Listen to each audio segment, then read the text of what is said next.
When I say the words driverless cars, what do you think about?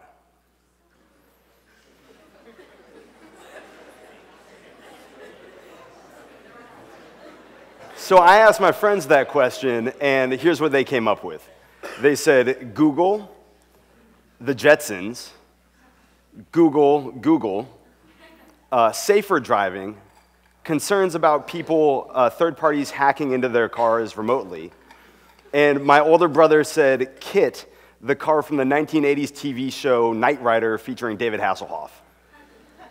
And these are all great answers. When I think about driverless cars, I think about an unlikely key to unlocking Silicon Valley's housing shortage and Palo Alto's diminishing socioeconomic diversity. As a member of the City Council, I spent a lot of time thinking about the future of Palo Alto. As chair of the Finance Committee, I focus on the decisions we need to make today to ensure that we have a sustainable budget in the future, making sure that we don't overspend or overpromise today and create millions of dollars of deficit 10 or 20 or 30 years from now. As a member of the Infrastructure Committee, I focus on the physical assets that make up the foundation that's so important for Palo Alto to thrive. So our streets, our parks, our fire stations, that sort of thing.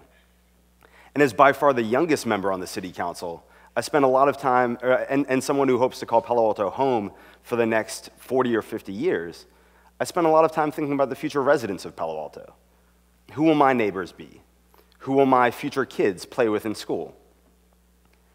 Now, I'm confident that we're in a strong place financially, and we've made great strides over the last couple of years to make sure that we have the physical assets we need for Palo Alto's future.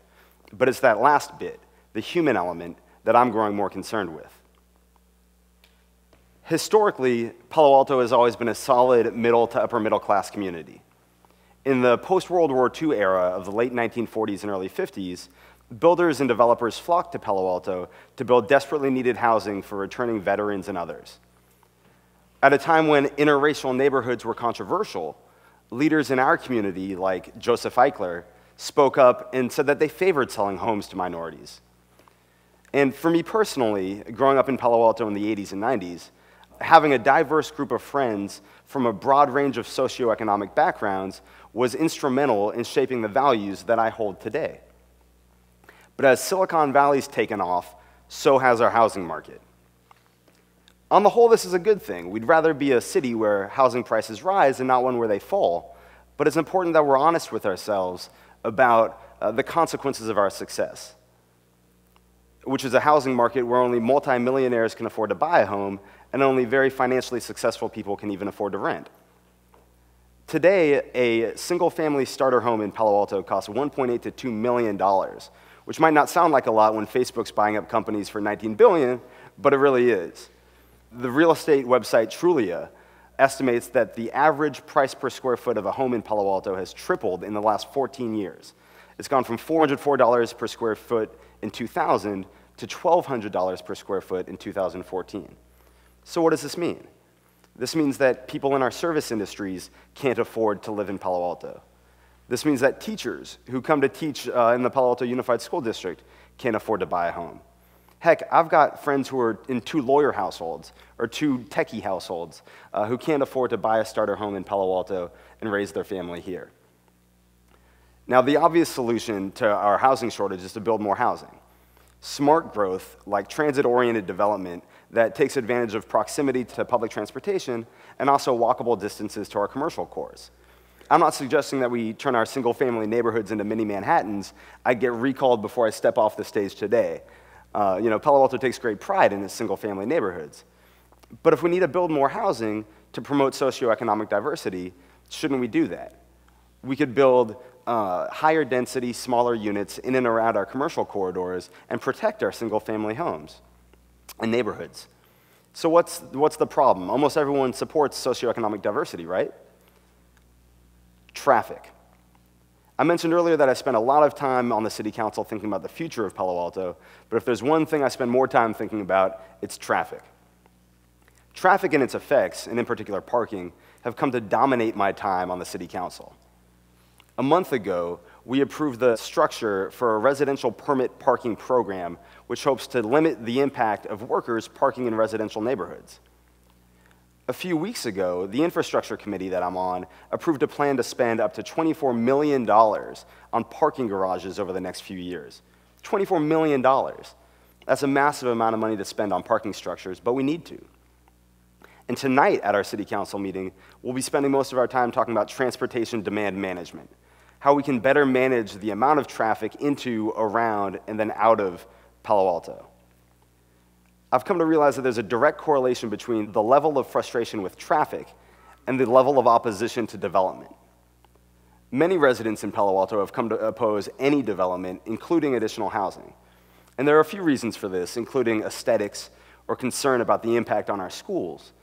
But the vast majority of the concerns that we hear about have to do with the impact on traffic. Now, these concerns aren't new, especially not in Palo Alto.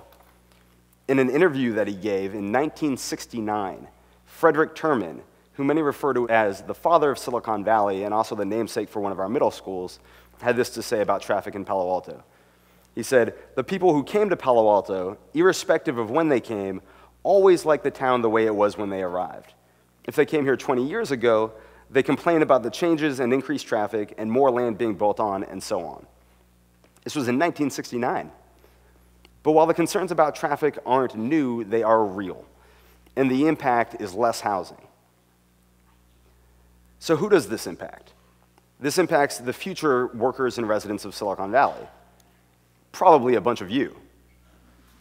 16 years ago, when I was sitting in the exact same seats that you guys are sitting in today, I had no idea that I'd be on the Palo Alto City Council in 2014.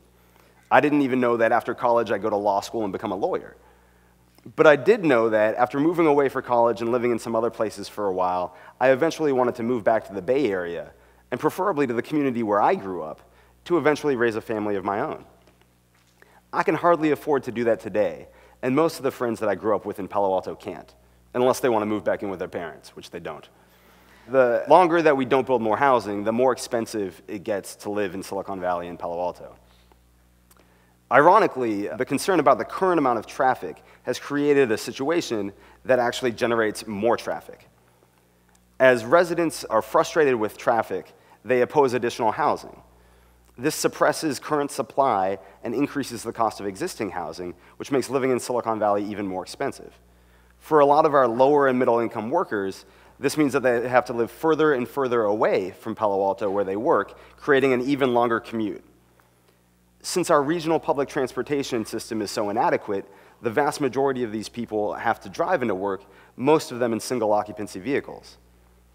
This further frustrates the longtime residents who are concerned about traffic, creating even more opposition to housing, which once again suppresses supply in the face of ever-increasing demand, making it even more expensive to live here and furthering the problem. So we can't build more housing because of concerns about traffic. We better figure out a solution to the traffic problem. Now, local governments have been struggling with this problem for decades to little success, and there are things that we can do in the short term, and we are, but, and this is difficult for a local elected official to admit, I don't think this is a situation where government's going to come up with the long-term solution. I believe that the game changer is going to come from something that we're known for here in Silicon Valley, which is cutting-edge technology. In particular, I'm referring to autonomous vehicles, otherwise known as driverless cars, and the potential they have to improve our quality of life in Palo Alto, other cities in Silicon Valley, and cities all across the world. I spent a lot of time wondering, what creates traffic? More often than not, this is while I'm sitting in it, gripping the steering wheel and biting my tongue to stop myself from yelling at all the other drivers around me. Is it a lack of capacity on our roads? Not really. Even though the population in Silicon Valley is increasing, we have enough roads to handle current and future demand.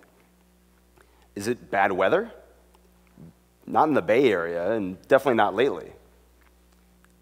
But in the immortal words of the wise cartoon character Pogo, we have met the enemy, and he is us.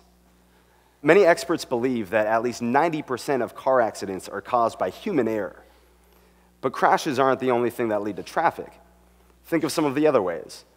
Rubbernecking when you're passing an accident, or changing lanes without using your turn signal, causing the people behind you and everyone behind them to hit the brakes and slow down. Or spending 10 seconds too long to pass through an intersection, because you were busy checking your email on your phone and you didn't realize that the light turned from red to green. Or blocking cross traffic because you entered the intersection when the light was green, but it turned red before you could get through, and now you're sitting there in the middle looking like an idiot. Now, driverless cars have the potential to eliminate or greatly mitigate practically all of these problems. Imagine how many cars could get through an intersection in a cycle if they all started within a split second of the one in front of them, all traveling at the same speed. Or electronic communication between cars and practically instantaneous response times permit a much shorter following distance, which would greatly expand the capacity and the efficiency of our roads. Driverless cars also have the potential to create a much safer situation in our neighborhoods around our commercial corridors. A major concern that we hear from residents who live in and around downtown is the dangerous situation that's created when workers come in the morning and they're circling the residential neighborhoods looking for a parking spot like sharks circling in the water. As soon as they see a spot open up, they speed towards it, they do illegal U-turns in the middle of the intersection, whatever they have to do to get to that parking spot first. But the morning worker commute coincides with the morning school commute, which is when most of you guys are walking or biking to school. This creates a really dangerous situation for the youth in Palo Alto, and that's something that we take incredibly seriously. Now, imagine a Palo Alto where your driverless car drives you to work in the morning and drops you off at the office. You walk into work on time, and your driverless car safely and slowly goes off and finds a parking space that it already knows is available. This would create a situation where we don't have to build nearly as many parking garages in our downtown core, which is prime real estate. Instead, we could build that housing, that smart growth that I was talking about earlier. Communities could build satellite parking garages in strategic locations, and when you want to go to lunch, or at the end of the day, when you want to leave, you just get on an app on your phone, you let your car know, and your car is waiting outside the office when you walk out the door. This could also create increased use of mass transit. One of the biggest challenges that we have in the Bay Area is what's called the last mile problem, where residents live more than a mile away from our public transportation, and so they just decide to drive everywhere instead. So imagine if I lived in Crescent Park, if I lived by University and 101, and I want to go up to San Francisco. I'll just jump on the highway and drive myself, instead of driving my car to the University Caltrain station, driving around looking for a parking spot, paying for the parking, and then taking the train up to the city. But if I had a driverless car, my car could just drive me to the Caltrain stop, drop me off a minute before the train gets there, and then slowly drive back and park in my driveway. When I'm coming back from the city, either from work or from a Giants game, when I get to the Redwood City train station, I get on my app, I let my car know, and my car is sitting there at the University Caltrain stop waiting for me when my train rolls in. Take this a step further, and you can envision a society with far less ownership of private automobiles. With the rise of the sharing economy, younger generations are showing much less interest in the private ownership of goods. As driverless technology improves, self-driving taxis could provide cost-efficient transport to practically anywhere you want to go. As the customer, you could decide if you want a private taxi or a share taxi, and software could quickly group together customers who are starting in a similar area and all traveling in the same direction. In fact, I think I might have just given away Uber's growth plans. Driverless technology has the ability to improve our quality of life in countless other ways, including increased mobility and freedom for seniors and the physically handicapped, or decreasing or practically eliminating tired or intoxicated driving, which is a huge problem, or simple things like giving you the ability to eat breakfast in the morning or write an email in the car without endangering practically everybody else on the road around you. The societal benefits from driverless cars could be absolutely massive. A recent study out by the University of Texas estimates that if 10% of the cars on the road in America were driverless cars, the comprehensive savings would be $37.7 billion a year. At 90% driverless cars, the comprehensive savings could be $447 billion annually. Now, I have to admit, when I first heard about driverless cars, I didn't think much of them. I figured maybe they'd be around to drive me around when I was a senior citizen. But we're going to be seeing driverless cars on the road far sooner than that. The first driverless cars are going to hit the road in 2020, or about the time when most of you guys are graduating from college. Initial models will also have driver controls, but the first models of self-driving only cars are expected to hit the road around 2030. Market acceptance is expected to be very swift, and a recent study out by IHS Automotive predicts that there will be 54 million driverless cars on the road globally by 2035. By 2050, practically every car on the road is expected to be a driverless car. Most importantly, this is the ability to reverse that cycle that I talked about earlier of less housing and more traffic. As the market rate of driverless cars grows, traffic should decrease dramatically. This should greatly alleviate a lot of that frustration with traffic, creating the opportunity for cities like Palo Alto to build higher density, smart growth in strategic locations. This has the potential to do two things. One, to further decrease traffic as people can live closer to where they work. And two, this could increase the amount of more affordable housing in Palo Alto and other cities, allowing Palo Alto to maintain or even recover some of its socioeconomic diversity.